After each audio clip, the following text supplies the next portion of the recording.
Hey guys, I'm Ryan, you're watching Superyacht Times.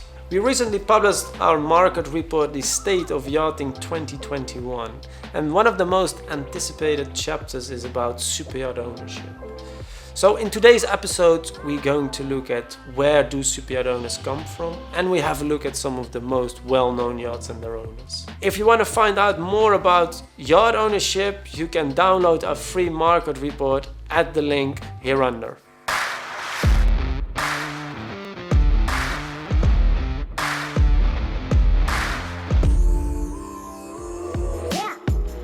Ownership of yachts is often very secretive, but of course some of these owners are very public about their ownership, and we will highlight some of them later.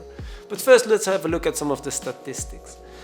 23% of the yachts are owned by clients from the United States, which is by far the biggest number. Second on the list are the Russian clients, and they are just under 9% of all the superyachts in the world. Followed by them are Greece, surprisingly probably for many of you, but you know, the Greeks really love their yachts. Closely followed by clients from the United Kingdom and Italy. All three are around between 6 and 5.5%.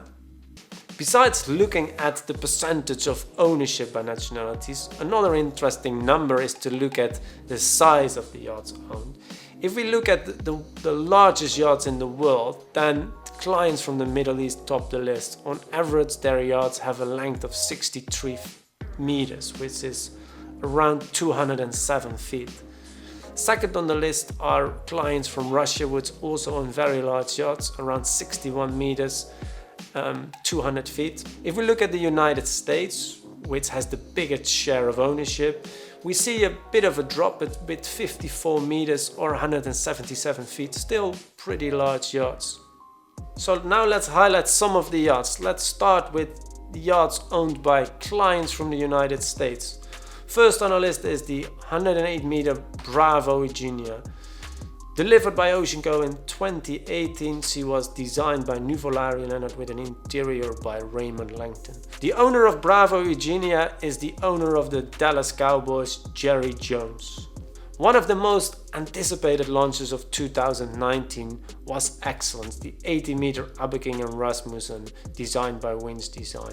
She was built for well-known yacht owner Herb Chambers. Herb Chambers is a well-known American entrepreneur who made his money with car dealerships. The third yacht on our list is the recently delivered 77-meter Fetchip Boardwalk.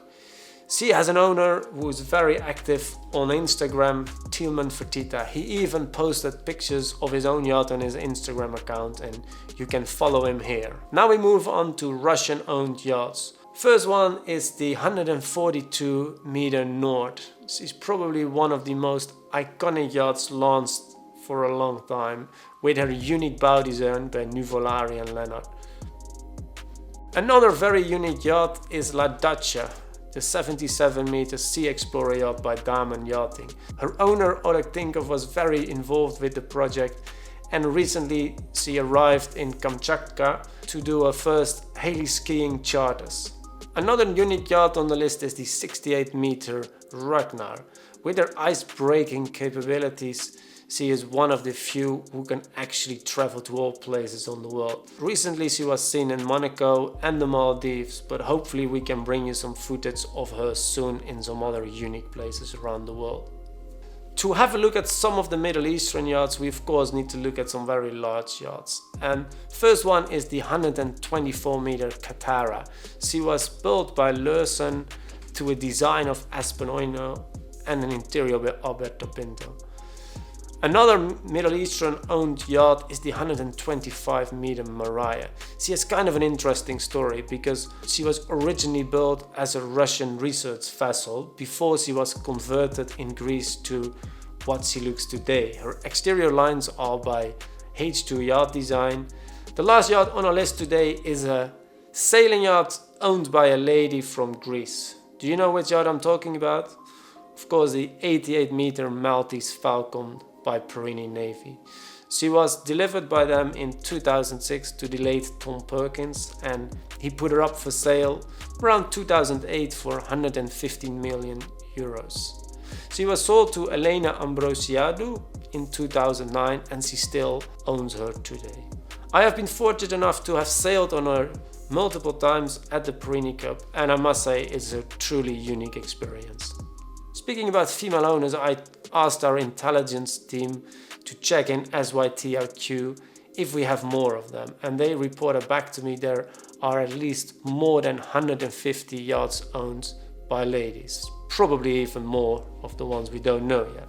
Thank you for watching this episode. If you have any questions, reach out to me in the comments, and if you want us to cover a specific topic, don't hesitate to ask as well.